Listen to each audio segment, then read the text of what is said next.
Let us pray. Almighty God, we beseech you to behold with your abundant favor and blessings as your servants whom you have been pleased to call to these leadership positions in this republic. We seek guidance to treat and consider all matters that shall come under our deliberation in so just and faithful a manner as to enhance the peace, prosperity, and welfare of our country and of those whose interests you have committed to our charge. Amen.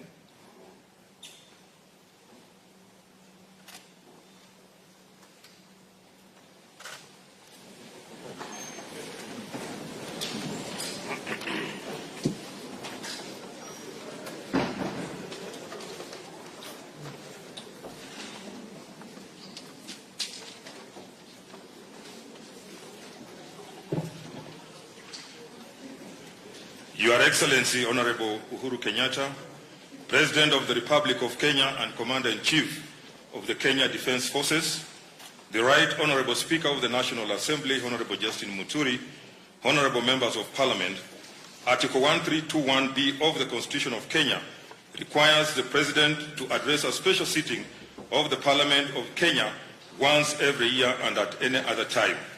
Further, Article 1321C requires the President to, among others, once every year, report in address to the nation all the measures taken and the progress achieved in the realization of national values set out in Article 10 of the Constitution. In addition, Article 247 of the Constitution requires the President, in his capacity as the Chairperson of the National Security, NSC, to report to Parliament annually on the state of the security of the Republic. In this regard, pursuant to Article 1321B and C, 1 and 2 of the Constitution and Senate Standing Orders number 22.1 and 2, upon request by the Presidency via letter reference number SH/15 dated 23rd October 2020, I gave notice of today's special sitting to the Honorable Senators by Gazette Notice number 8976, which was published in the Kenya Gazette on Friday, 6 November 2020. Accordingly, Honorable members, this special sitting is properly convened. I thank you.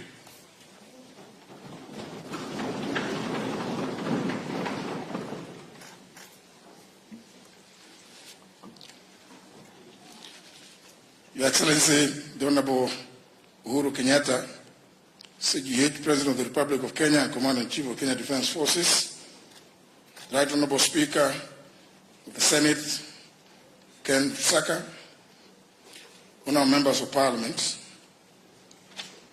Article 132, Clause 1, Paragraph B of the Constitution of Kenya requires the President to address a special sitting of Parliament once every year and at any other time. Further, Article 132, Clause 1, Paragraph C requires the President to once every year report in and address the nation on measures taken and progress achieved in the realization of our national values. Additionally, the same article provides that the President shall submit a report for debate to the National Assembly on the progress made in fulfilling international obligations of the Republic. In this regard, and pursuant to the same article, paragraphs B, C, Romans 1, 2, and 3 of the Constitution, and the provisions of Standing Order number 22 of the National Assembly Standing Orders, by Gazette Notice number 8975, which was published in the Kenya Gazette on 6th of November 2020, I gave notice of this special sitting to the members of the National Assembly. Accordingly, honourable members, this special sitting is properly convened.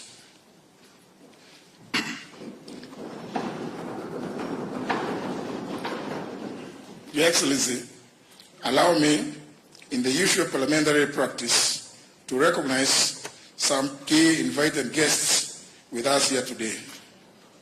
Seated at the Speaker's row, I wish to recognize the Honourable Deputy President of the Republic of Kenya, His Excellency Dr. William Ruto, the former Prime Minister of the Republic of Kenya and the African Union's High Representative for Infrastructure Development in Africa, the Right Honourable Raila Amolo Odinga,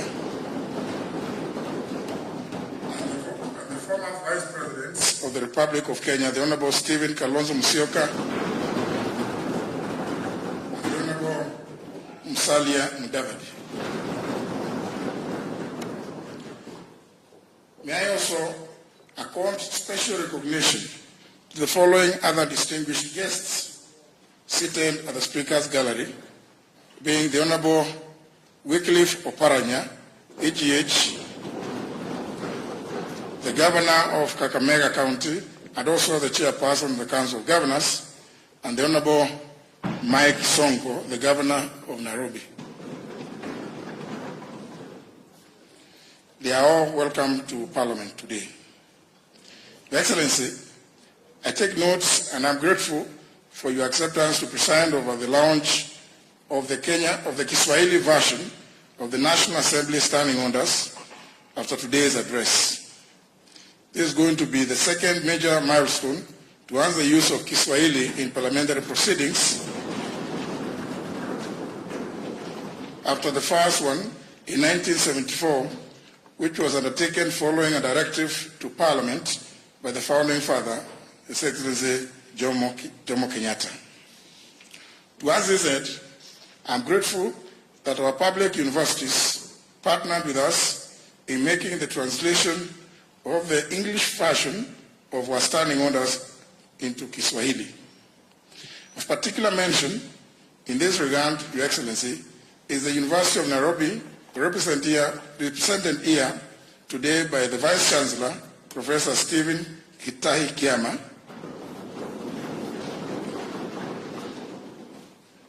and Kenyatta University, represented by the Vice Chancellor, Professor Paul Wainaina, and Moi University, represented today by the Vice Chancellor, Professor Isaac Kosgei. I acknowledge their presence. Your Excellency, accompanying the Vice Chancellors are the following Kiswahili experts who deserve special mention because they worked directly with the National Assembly team to make possible the translation of our standing orders to Kiswahili. They are Professor Mwangi Irihe, Professor Kitula Kingei, Professor Sierra Momanyi, Dr. Robert Oduori, Dr. Miriam Osore, Dr. James Michira, Mr. Vincent Magugu, and Mr. Nuhu Bakari. I salute them all. In the same breath, Your Excellency, I also wish to thank members of staff who painstakingly worked with the experts to deliver the Kiswahili standing orders. A special mention goes to the Clerk of the National Assembly, Mr. Michael Sialai, and Mrs. Samuel Jeroge and Kipkemboe Arab Kirui, the Director and Deputy Director of the Directorate of Legislative and Procedural Services, respectively. Honored members, invited guests, ladies and gentlemen, it is now my singular honor and privilege to invite His Excellency the President of the Republic of Kenya and Commander-in-Chief of Kenya Defense Forces to address this special sitting. Asanteni sana.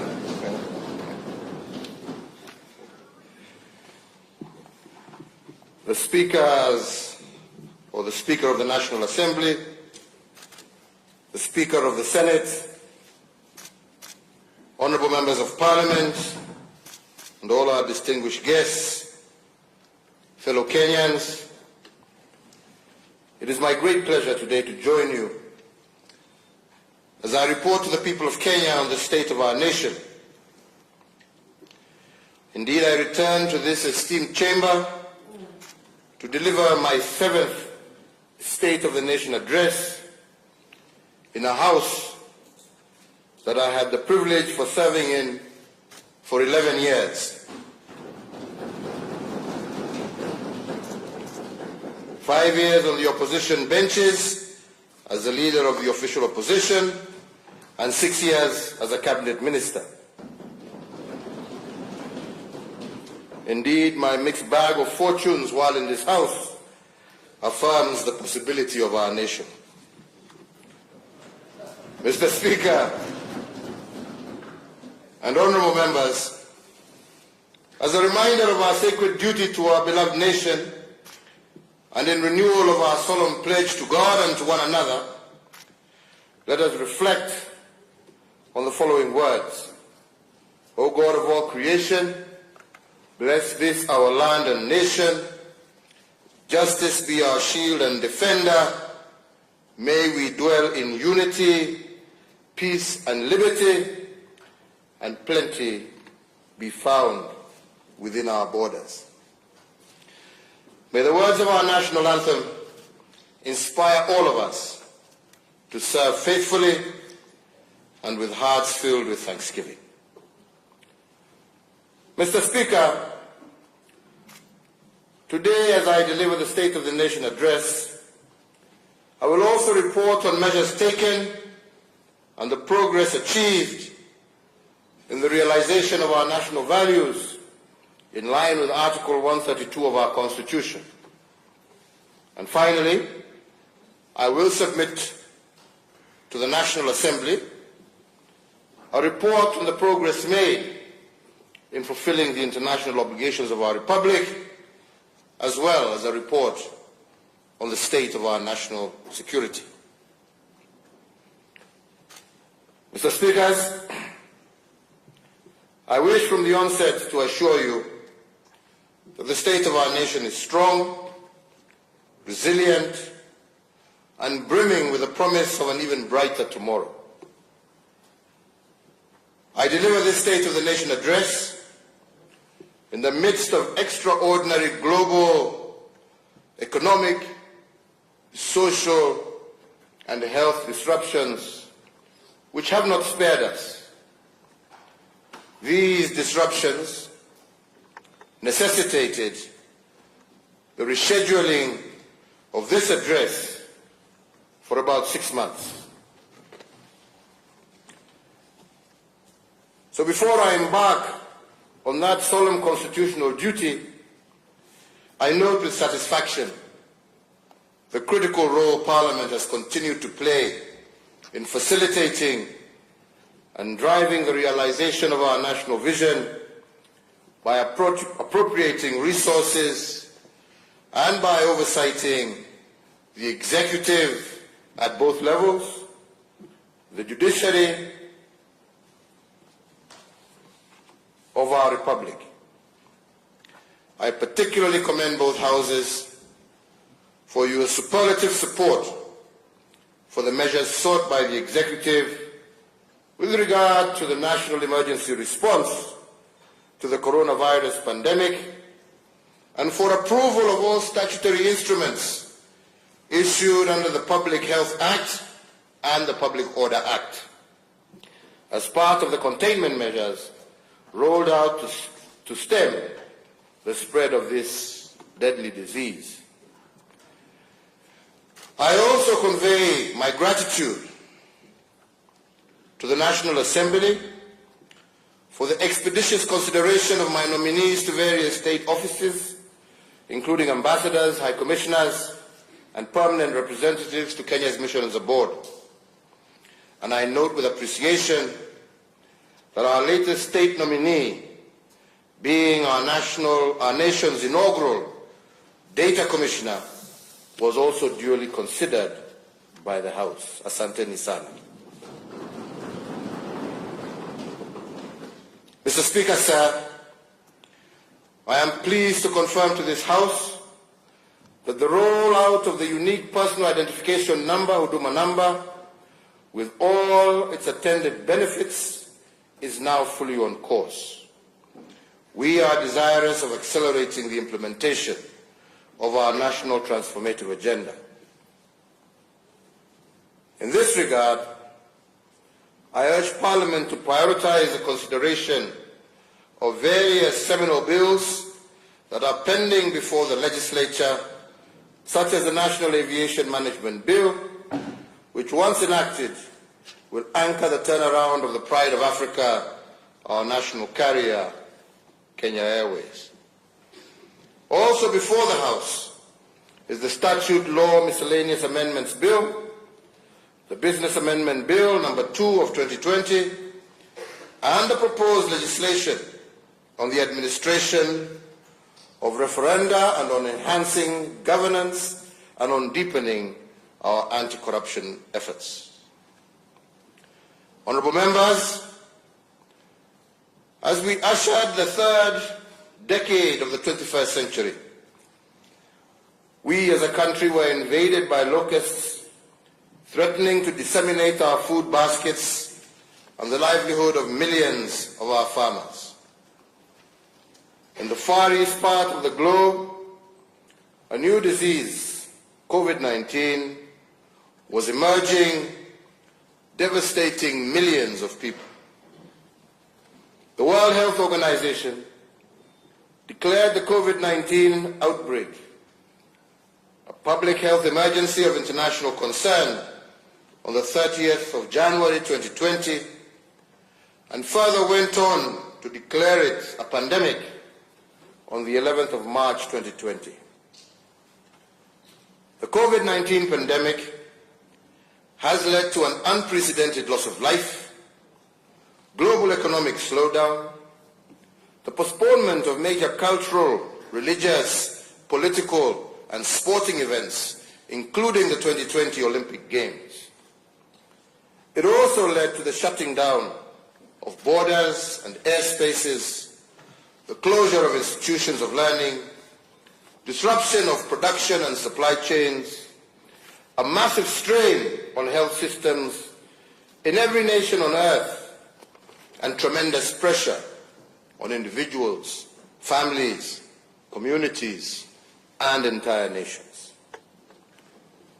On the 28th of February 2020, through Executive Order number 2 of 2020, I established a framework to upscale and coordinate Kenya's preparedness and response to the coronavirus threat.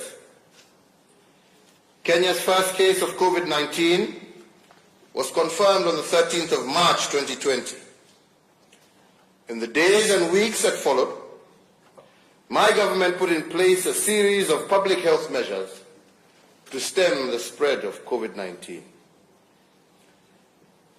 These included Kenya's first ever nationwide curfew since independence, the restriction of movement into and out of most affected counties, the shutdown of learning institutions, a ban on public and social gatherings, restriction on the number of passengers in public service vehicles, among other containment measures. Our health institutions also ramped up their preparedness by training their staff on management of the disease, by creating isolation areas, and by procuring the deployment and deploying the relevant equipment and medication. Despite these commendable efforts, as of this morning, Thursday the 12th of November 2020, we have reported a total of 66,723 confirmed cases of COVID-19 in our country, and sadly, also a total of 1,203 deaths since this tragedy fell upon us, out of which we can say that 23 persons succumbed to the disease over the last 24 hours. Our hearts go out to the families who have lost loved ones to coronavirus.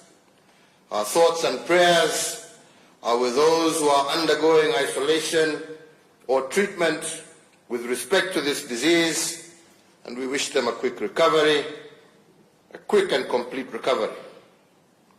Honourable Speakers, honourable members,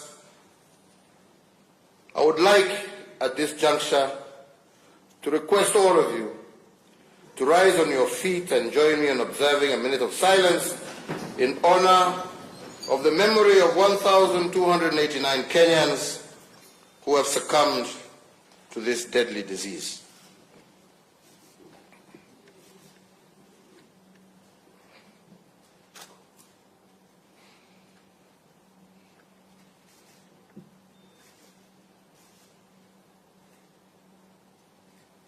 I thank you. Honorable Speakers,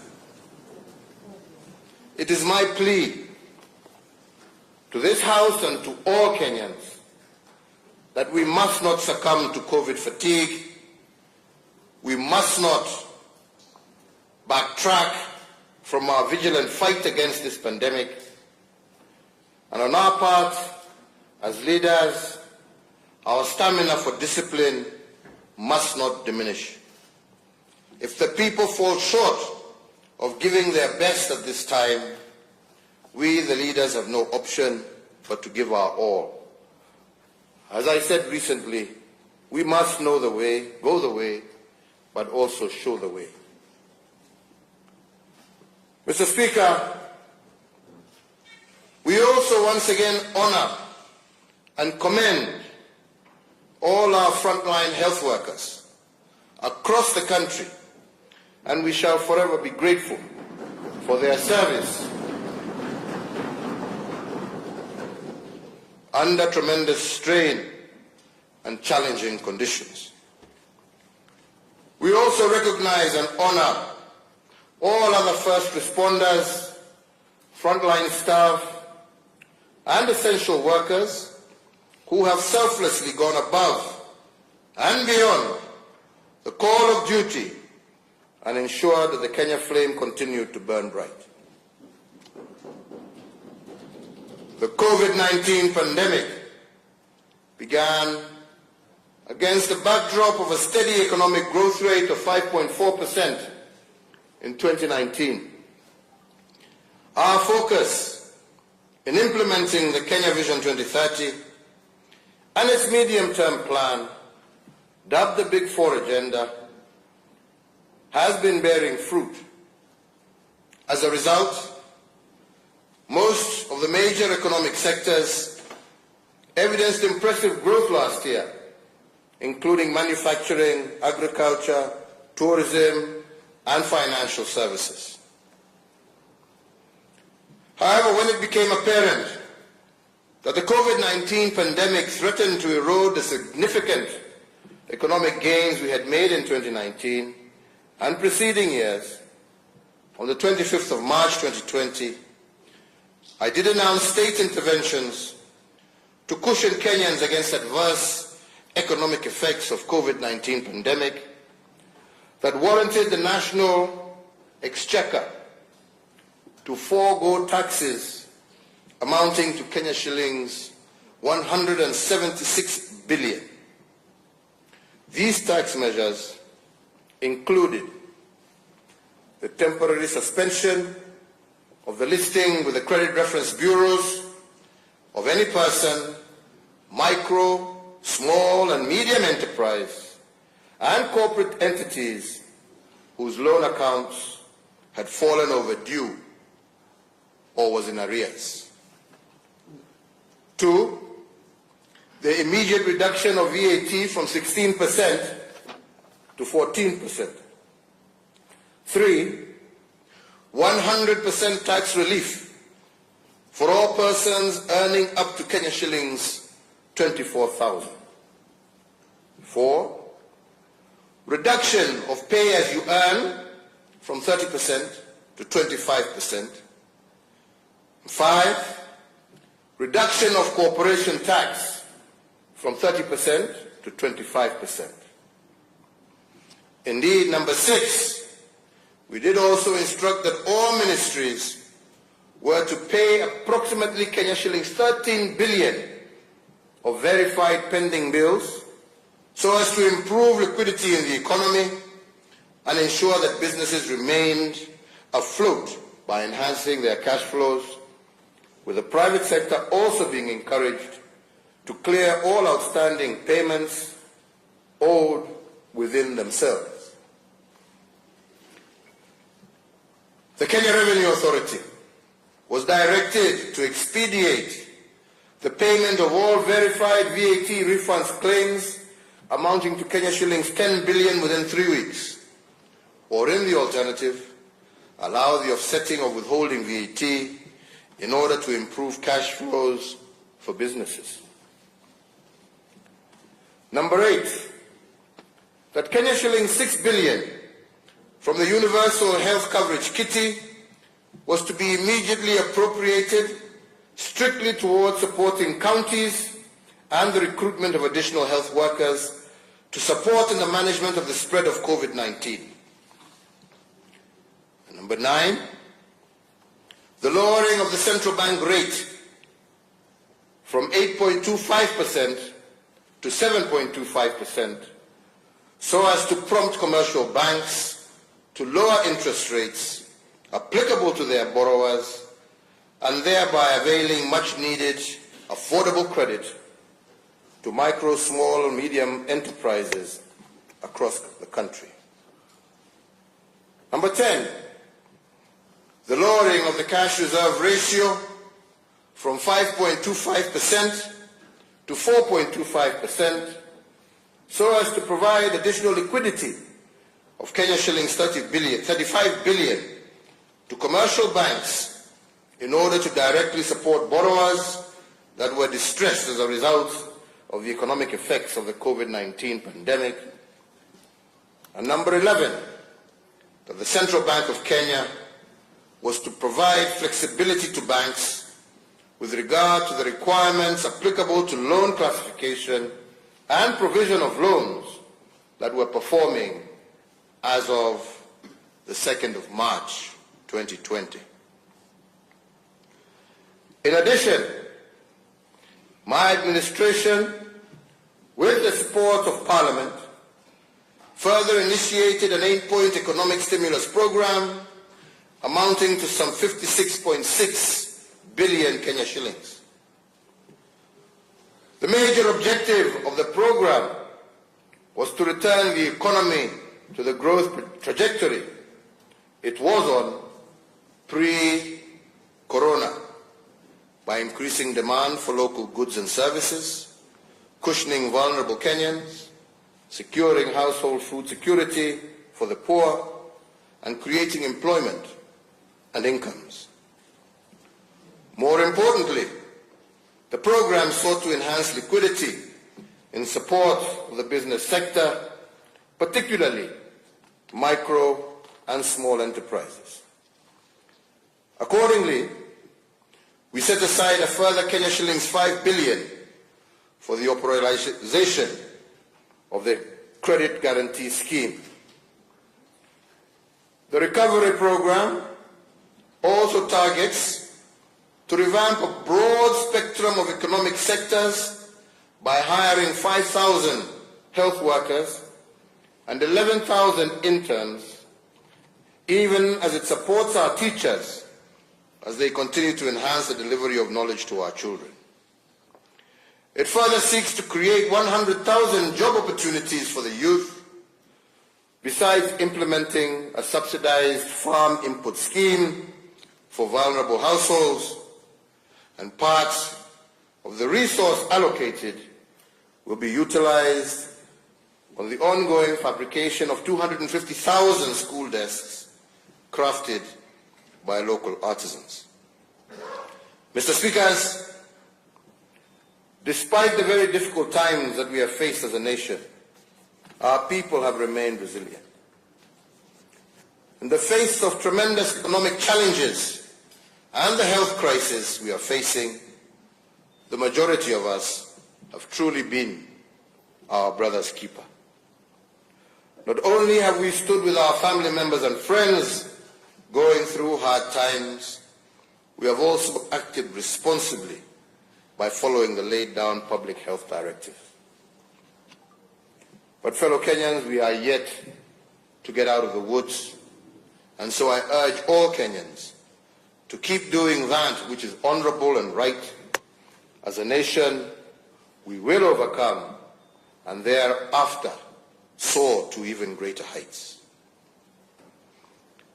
Mr. Speaker, the COVID-19 pandemic has brought to the fore the urgent need for us to upscale our implementation of the universal health coverage pillar of our Big Four, which pillar seeks to eradicate the poverty of dignity and transition our nation into an era where no Kenyan should be forced to sell their land in order to settle their medical bills, or be forced to make a choice between buying much-needed medicine and using money to feed their children. An impossible choice. Last year, I informed Parliament that the national government, in partnership with the county governments, was piloting the universal healthcare program in the counties of Nyeri, Machakos, Kisumu, and Isiolo, in preparation for a rollout nationwide. I am pleased today to report that the pilot program for universal healthcare was successfully implemented, and out of it, we have isolated critical learning points that have informed enhancements to my administration's health policy priorities going forward. As we inch closer to the national rollout of the universal health coverage, I also, a fortnight ago in Mombasa, launched the biometric registration for the universal health coverage scheme. Similarly, my administration is instituting far-reaching reforms of NHIF as it perfects the medical insurance scheme. Honourable Members of Parliament, it is notable too that there has been a phenomenal increase in mental illness across the country and indeed around the world, which has caused serious national distress and anguish in our families. As a government that cares, I have established an office in the Ministry of Health with the full responsibility of spearheading our national response to this latest disruption to our social order and our nation's wellness. To institutionalize this initiative, I have issued an executive order establishing an ultra-modern national mental health hospital and also elevated Mathare National Teaching Referral Hospital as a semi-autonomous specialized hospital, and I shall be looking to this House to support in the funding of this facility. The East Africa's premier mental health facility will be established to offer training, research in psychiatry, specialized psychiatric services, forensic psychiatric services, child and adolescent mental services, and substance abuse related and addictive disorders treatment and rehabilitation services. Challenges to our public health notwithstanding, I am confident that in partnership with the county governments, we are on course to realize the aspirations that we have of universal health coverage for all. Honourable members, a nation's future is its children. As custodians of and trustees for future generations, it is our duty to protect, nurture, and mold our young children into responsible citizens. Our children embody the only true guarantee of continuity of this project that we call Kenya. To this end, my administration continues to institute far-reaching reforms within our education sector. And in January last year, we successfully completed the rollout of the competency-based curriculum, an exercise which, while notwithstanding its challenges, is one that has nevertheless been fully embraced by all stakeholders in the education sector. As at the end of 2019 calendar year, we had been able to achieve a textbook to pupil ratio of 1:1 for grades 1 to 3.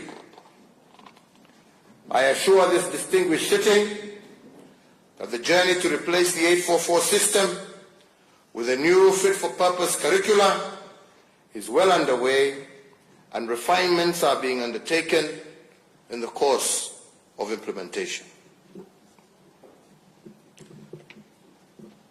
Honorable members, as a parent and also as a grandparent, I share in the pain and frustration of most parents in having our children home for nearly an entire year.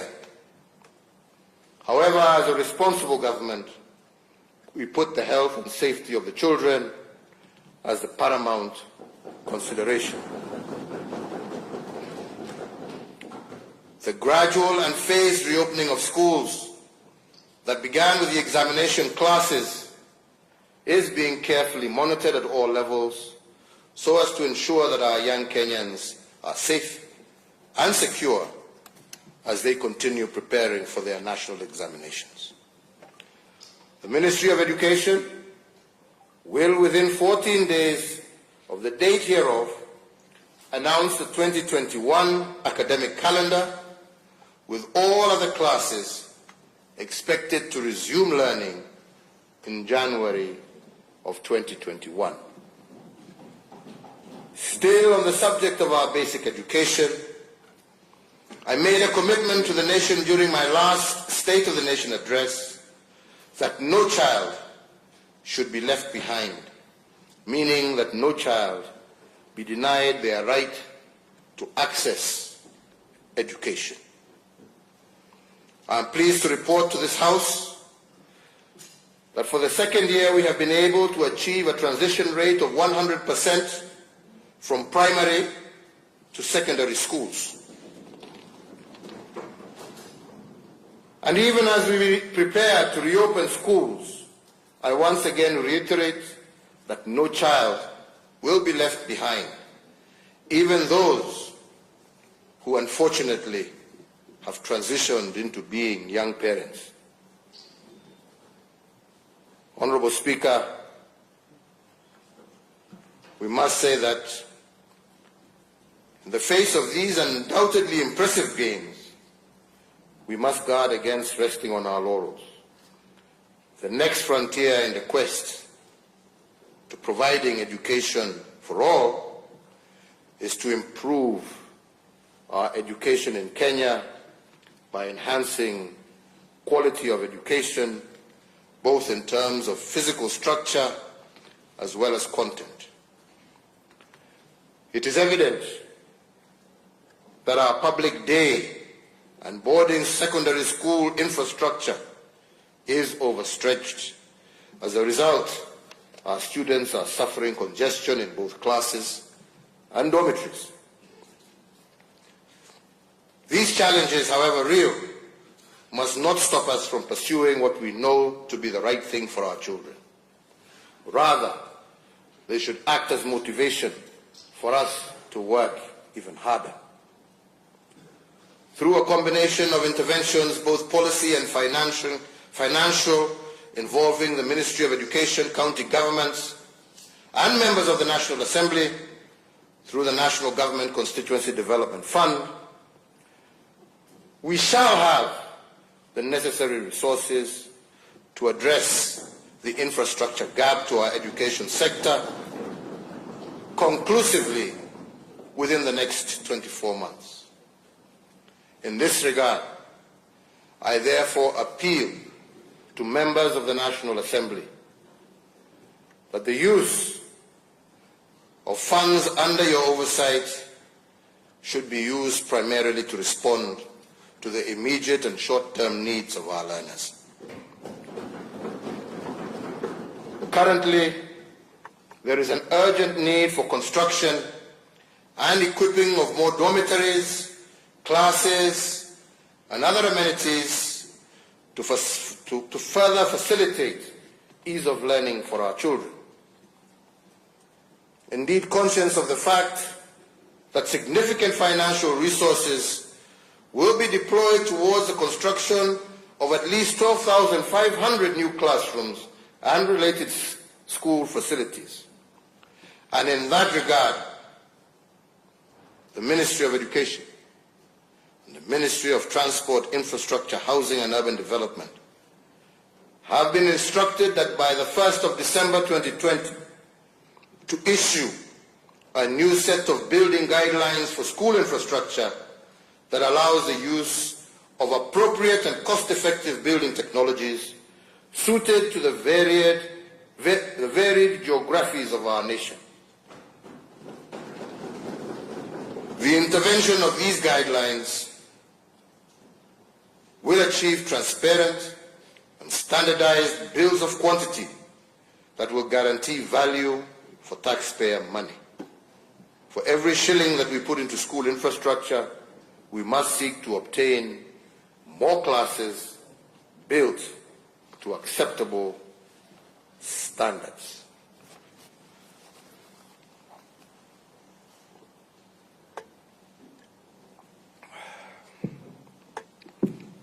Fellow Kenyans, honorable members, Mr. Speakers, on the state of our economic development at Article 132, read with Article 10 of our Constitution, I am required to report to Parliament on a wide array of economic, social, and relational achievements.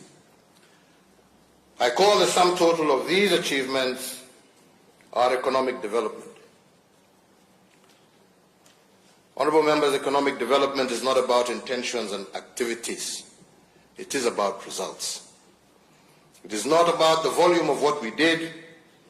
It is about the impact of what we achieved. In other words, economic development is the measure of the tangible, positive transformation of the well-being and the quality of life of our people. During this year's reporting, I will focus on 4 areas of primary thrust and situate the 4 areas within the broad framework of the Big Four. And I must mention at the onset that the Big Four is not a project as many think of it. The Big Four is an economic development strategy or framework which I have used to organize government delivery and to answer the question why in terms of the selection of the priority areas that we are working on. The philosophy of the Big Four is anchored in 4 intentions which we have pursued relentlessly this year despite the problem of COVID-19. The first one is liberating our urban poor from the poverty of dignity caused by poor housing and inadequate services. The second is transitioning our young people from being earners of wages to owners of capital. And the third is building a holistic base of human capital that is food secure and health assured. And the fourth is jump-starting the shift from being a country of net consumption to one of production. And this has been our why for the Big Four during this difficult year. Let me begin my report to you by discussing the poverty of dignity visited upon our urban poor. Indeed, it is a shame that almost 60 years after independence, a majority of our urban dwellers live in a dignity-poor environment. Their sanitary conditions are inhumane, their habitations are deplorable, and our intention is to reverse this. And the Nairobi Metropolitan Service is pilot project that has been successful in rolling back the frontiers of this urban indignity. The other intervention we have engaged in is that of affordable housing under the Big Four. And my administration's pilot project at Park Road, Nairobi, is the first beacon on this journey that was delivered ahead of schedule and within budget. We have also concluded the successful incorporation and capitalization of the Kenya Mortgage Refinance Corporation. This corporation will improve mortgage affordability, increase the number of qualifying borrowers, and result in the expansion of the primary mortgage market and home ownership in Kenya, while also deepening the capital markets through large-scale, medium to long-time refinance options. I would also like to report that there are also ongoing reforms in the land sector to improve access to land as a factor of development. Towards further promoting and sustaining Kenya's national development, the National Land Titling Program continues apace. During my administration and over the last 7 years, 4.5 million new titles have been issued since 2013, as compared to 6 million titles issued from 1963 to the year 2013. These are not mere abstract statistics, honorable members. They represent very real gains from wananchi and the resolution also of long-standing historical land injustices. For example, just last week in Samburu County, only 2,000 group ranches were titled by the preceding administrations.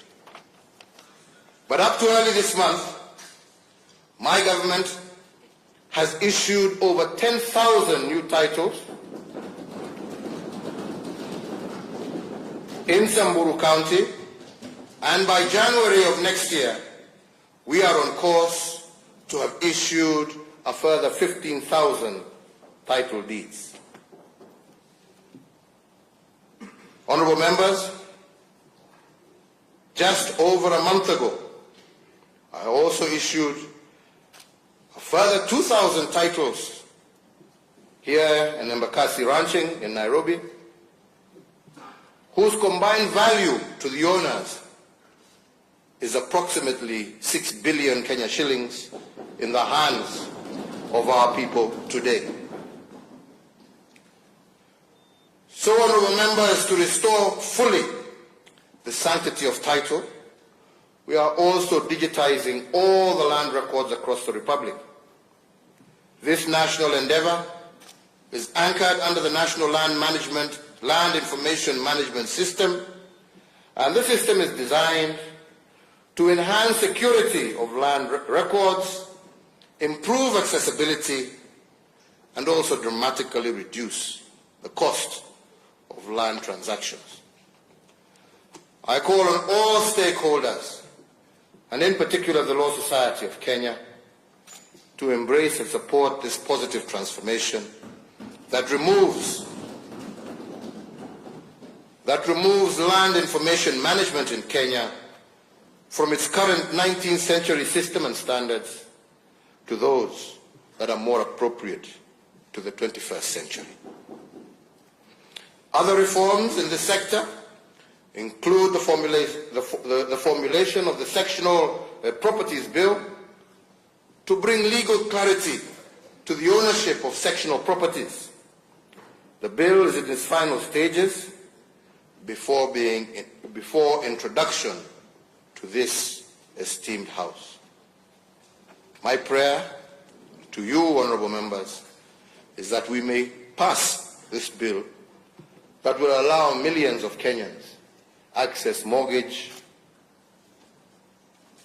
and credit for their apartments and smaller dwellings, and to create greater equity for all our people. Honorable members, let me underscore that eradicating the poverty of dignity is not just about securing tenure and dignified habitations.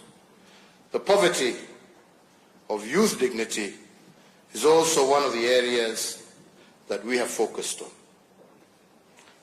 Youth pessimism and fatalism can also be turned to patriotism. If youth are liberated from the poverty of dignity, we have worked hard to give youth self-esteem and a sense of purpose. And we have done this because dignity comes from self-reliance and a sense of contributing to society. If the youth are given a sense of national importance, they will own the country and guard it jealously as active shareholders. Initiatives such as contracting youth artisans as suppliers to the Big Four projects is a visible example of this approach. The second intention under the Big Four during this report period has been about young people. My government's objective has been to shift our young people from being earners of wage to owners of capital. We have modeled this through engaging them in collective action.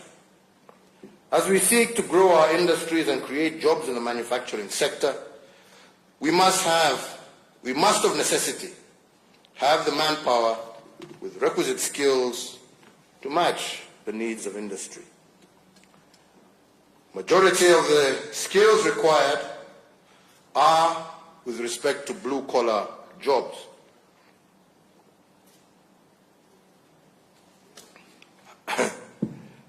To blue-collar jobs that need young men and women who understand the basics of the digital economy and who have the capacity to deploy both knowledge and ingenuity as they seek to solve practical problems.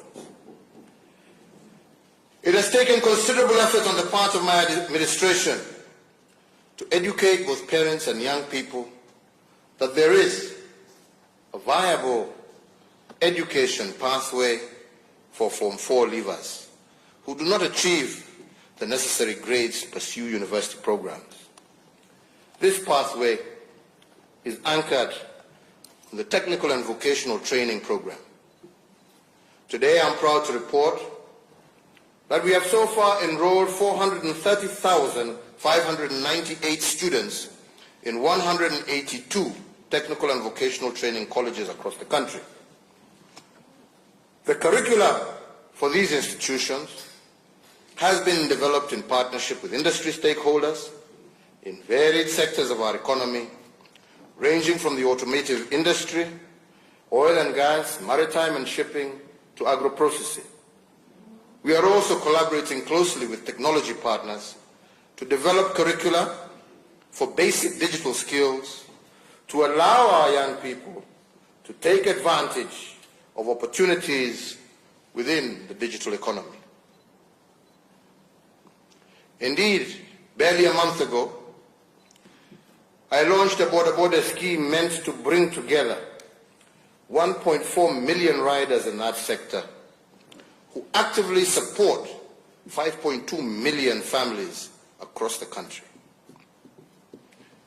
What I told them was that in aggregate, these riders make a total of Kenya shillings 357 billion every year, which is more than the total disbursements that we make to 47 counties through the National Exchequer, which presently stands at Kenya shillings 316 billion annually. And what I told them with these statistics in mind, it is clear that border riders can come together and become owners of capital and holders of major investments. We are encouraging them to engage in saving schemes and to work together in order to create a capital base that will enable them to own petrol stations, border assembly factories, and other investments that can transform their lives.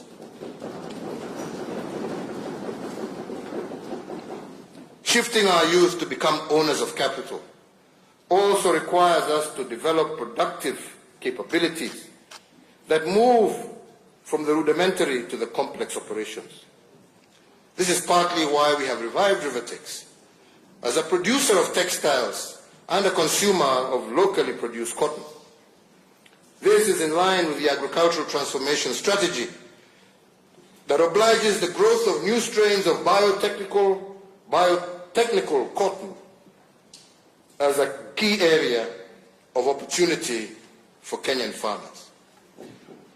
The manufacturing pillar of the Big Four also aims to provide training ground for our young people to acquire skills and to replicate these in light industries. The third intention under the Big Four during this reporting period has been to develop a holistic human capital base. Our intention here has been to expand our health infrastructure and to guarantee that the individual is free from want and free from fear. Similarly, and in support of the holistic individual, I would like to report that measures aimed at achieving food security are already in place. The implementation, for example, of the agricultural sector transformation and growth strategy is well underway, and we have also successfully reformed the agricultural import subsidy program.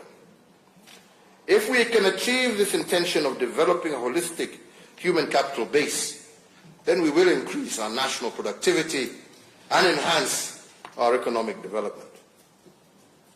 The fourth intention of the Big Four under this year's economic development program agenda is the commencement of the journey from being a country of net consumers to a country of net producers. And in order to make this shift, we must admit that we cannot experience any significant progress in manufacturing and agro-processing without the building of transport systems and making significant investments in energy. Honourable members, even as we mooted the Big Four intention, some of us recognized then, as we still recognize now, that the task of ending the indignity of not having decent shelter, the task of enhancing access to universal health coverage, the task of enabling all who are willing to live in dignity through sweat of their brow to thrive, and the task of ensuring food and nutrition security would not be completed in a single term of office. That being the case, we gave a solemn promise that by the end of 2022, we would have laid an unshakable foundation for the realization of this vision, which is a shared aspiration for millions of our Kenyans.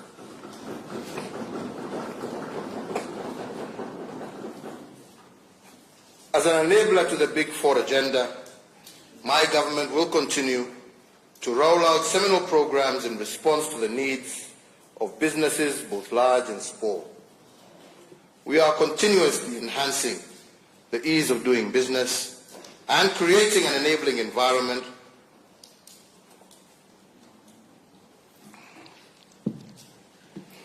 for all our enterprises to thrive. Earlier this week, I commissioned a transit shed at the Kenya Railways, Nairobi, and dedicated it as a clearing point for cargo imported into the country by our small traders, saving them the agony and inconvenience of delayed clearing of their trade wares, as well as saving them considerable financial cost. The dividends of our sustained reforms and investments over the last few years continue to enhance our nation's competitiveness and ranking globally. We have recorded many milestones thus far, such as Kenya's 80 slot improvement since 2014, with our nation currently ranked at number 56 globally and ranked third in sub-Saharan Africa on the Ease of Doing Business Global Ranking Report. This from a low of 136th position globally in 2014. As an affirmation of our place of pride within the community of nations, Kenya now ranks number 1 globally in protecting minority investors and 4th globally in terms of getting credit. The number of companies registered daily has increased by 500% from 30 in 2014 to 200 in 2020, and a daily average of 300 during the COVID-19 period. On aggregate, 400,000 companies are annually now registered in Kenya. My government, watu wanafanya biashara tu huko, hata nyinyi. My government has heeded the cries for bold and decisive actions to reduce the unnecessary regulatory burden occasioned by the multiplicity of licenses at both the national and county levels. Our initial focus in Nairobi City County has seen the waiver of a single business permit to all new businesses registered in Nairobi for the first 2 years of their operations, effective March of this year. We have also waived the presumptive tax requirement for all new businesses. These 2 initiatives and others within our Ease of Doing program will now be aggressively rolled out nationwide as we endeavor to make it easier for both local and international investors to set up, operate, and expand their businesses. And our endeavor is to make Kenya the best country on the continent in doing business by the year 2022. And for this, I seek the support not just of this House, but also of our 47 county governments. As we continue to create an enabling environment for our enterprises to thrive, we are also enhancing connectivity in the country through ports, road and rail. In respect to key national trunk roads, the construction of the Nairobi Expressway project continues apace, and just last month, I witnessed the signing of Africa's largest public-private partnership funded project, the Nairobi-Mau Summit Expressway. These are milestones which will have significant impact on the economy by decongesting Nairobi's gateways on the part of the expressway project and by opening up the economies of increasing connectivity in Western, Rift Valley and Central Kenya on the part of the Nairobi-Mau Summit project. Honourable members, with regards ports and bridges, the Lamu Port Berth 1 is now complete and the focus has shifted to bringing it into full operation for transshipment cargo. My administration is also now in the final stages of installing the Likoni Floating Bridge, an 824-meter long bridge costing 1.9 billion that will be the first automated floating bridge in Kenya. The Likoni Floating Bridge will help to decongest ferry transport of the Likoni Channel in the context of the COVID-19 safety concerns and beyond by providing a safe pedestrian connectivity from Liwatoni on Mombasa Island to Ras Bofu on the Likoni mainline site. Further, the Kisumu Port rehabilitation works are ongoing and the new port is now, as we speak, already processing fuel products to Uganda. On our railways 2 days ago, I commissioned the Nairobi Commuter Railway upgrades, which is set to dramatically change the public transport experience in Nairobi and across the metropolitan area. Additionally, we are undertaking rehabilitation of the meter gauge railway line along various routes. The Nairobi to Nyanyuki route is now back in service after decades of dormancy, with the Naivasha to Kisumu and Naivasha to Malaba route currently ongoing an overhaul under a multi-agency team coordinated by the Kenya Defence Forces.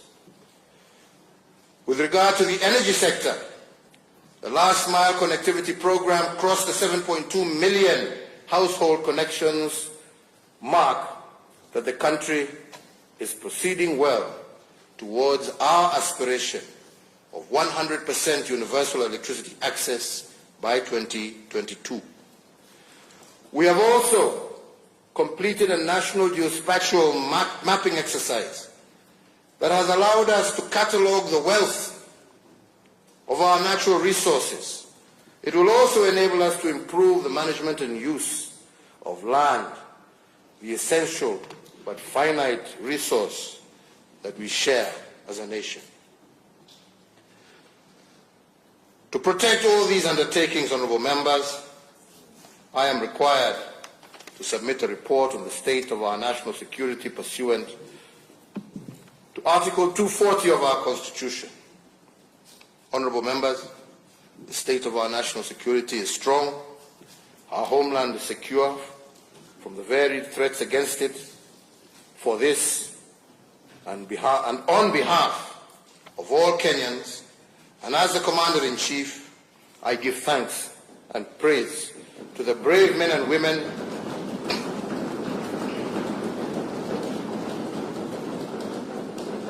of our security services. They have continued to rout out terrorists, arrested and prosecuted many. Their plots are detected and disrupted before they can cause serious harm to more innocent Kenyans. The war against crime and criminality continues apace, driven by the National Police Service that continues to undertake technological, human resource and skills development to better service Kenyans.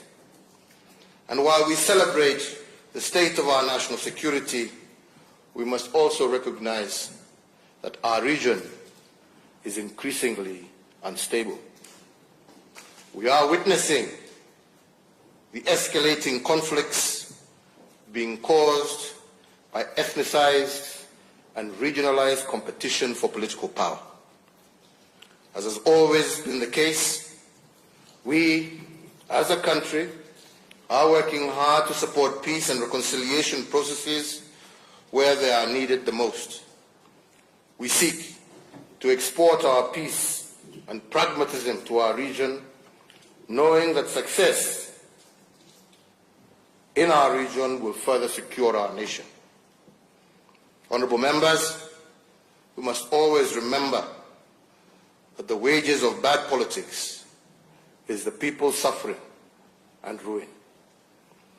Many neighbouring countries today need a handshake. They need a politics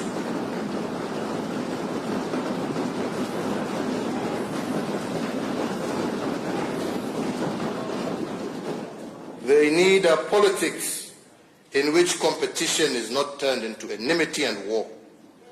They need political leaders focused on including the young and desperate, not inciting them to revolt against their country and their elders.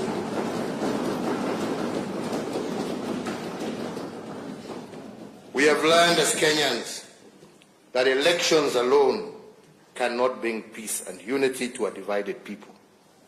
For that, leaders must reach out to each other and build bridges over turbulent waters to allow the people to cross into safety and prosperity. Our state of national security will remain strong as long as we practice inclusive and sober politics. I ask the members of this House, all leaders, and all Kenyans to deeply ponder their role in promoting the politics that assures our security, deters our enemies, and is focused on serving the people. My administration is also implementing the following reforms in the security sector: the expansion of the National Police Service Control and Command Center for Surveillance and Communication, the successful launch of the Digital Occurrence Book Pilot Project, and in addition, I recently and very proudly unveiled the National Security Innovations exhibition at the Kenya Wildlife Service Law Enforcement Academy in Manyani in Taita Taveta County. This was a youth-driven, innovative project aimed at leveraging on technologies to address problems facing citizens, from cybersecurity, crime, revenue collection, gateways, social media communication, to geospatial mapping and resource consolidation, and even the manufacture of small arms. My government recognizes the important role played by ICT and innovation in overall national development. Information communication technology has greatly improved access to government services and enabled Kenyan youth access job opportunities outside Kenya. To ensure that Kenyans continue to enjoy these benefits, my administration has increased access to ICT infrastructure and connectivity through the rollout of the basic voice infrastructure in 67 sub-county locations in all unserved areas.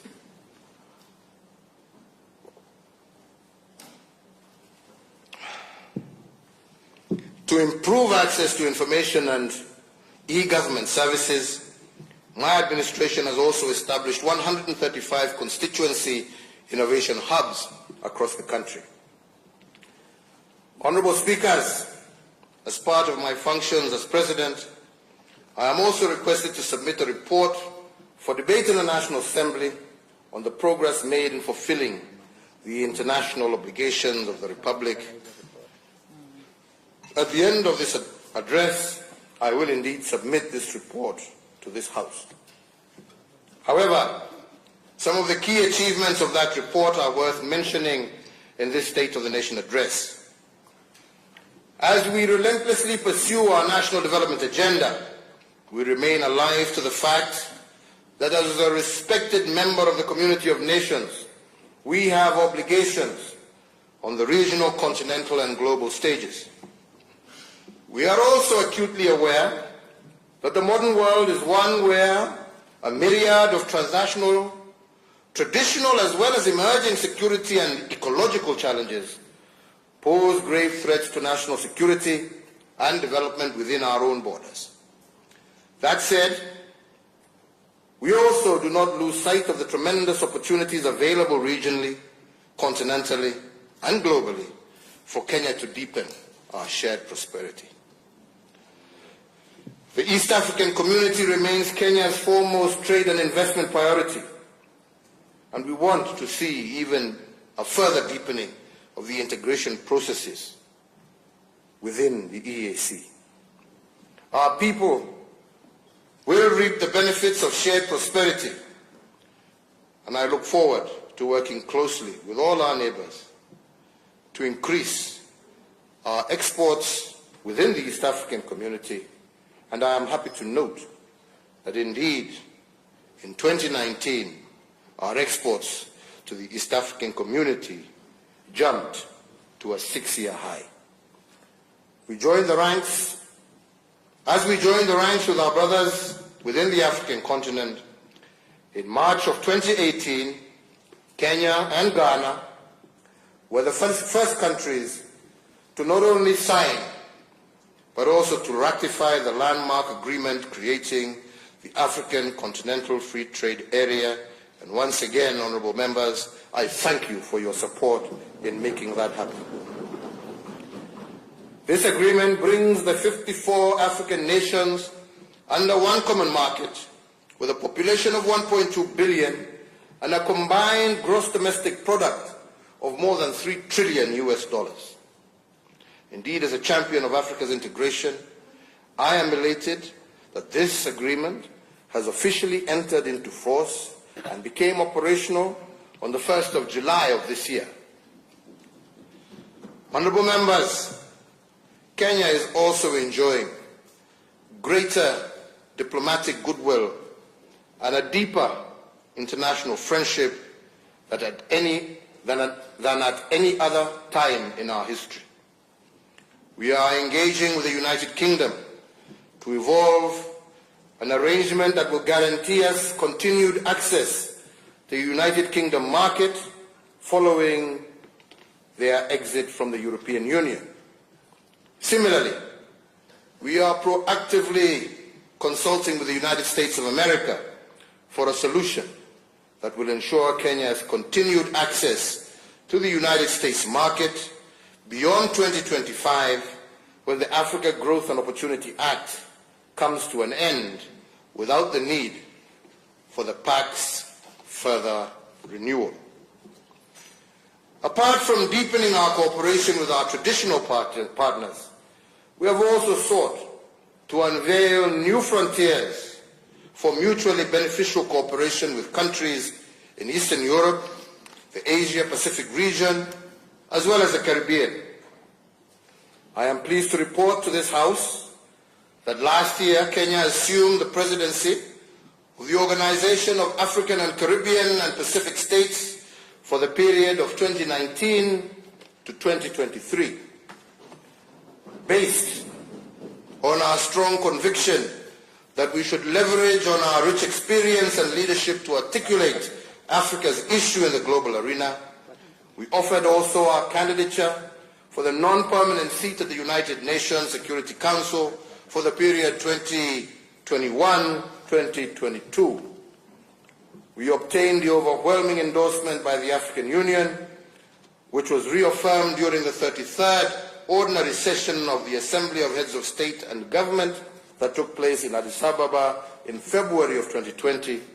And I am pleased to report that when elections were held in June this year, Kenya was elected as a non-permanent member of the UN Security Council for that period of 2021-2022.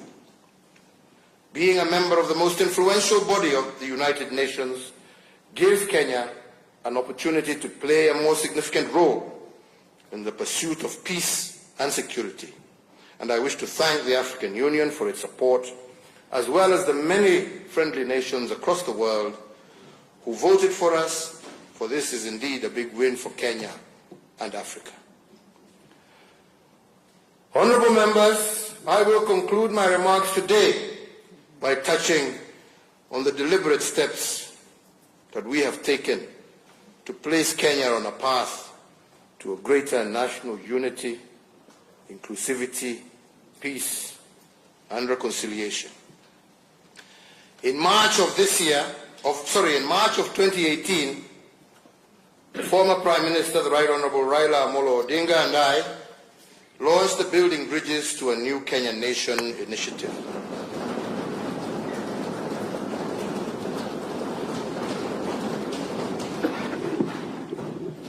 To support the same, in May of 2018, we established the Building Bridges to Unity Advisory Task Force. And this task force has now completed its work and submitted its report, a report which has elicited great public debate. The report extensively evaluates our national challenges and makes robust and comprehensive practical recommendations to address them. Indeed, as we progress to the next phase of this, I urge all Kenyans to constructively consider the recommendations therein.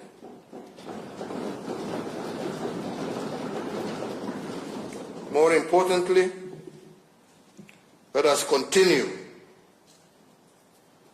to address ourselves to these issues with a view to effecting far-reaching changes that will address the perennial challenges that we have faced as a nation. The challenges of negative ethnicity, inclusion, equitable development, and indeed our fight against corruption. Honorable speakers, honorable members, fellow Kenyans, like Moses in the Bible, who sat at the top of Mount Nebo and saw the future that the people of Israel were about to cross into the promised land, I too have seen our future. This is what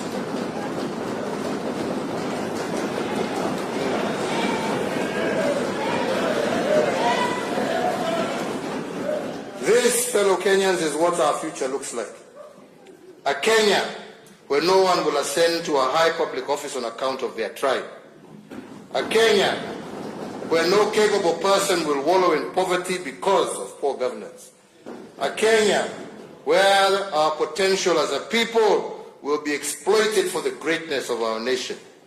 A Kenya where we will all share equitably in this prosperity of our nation.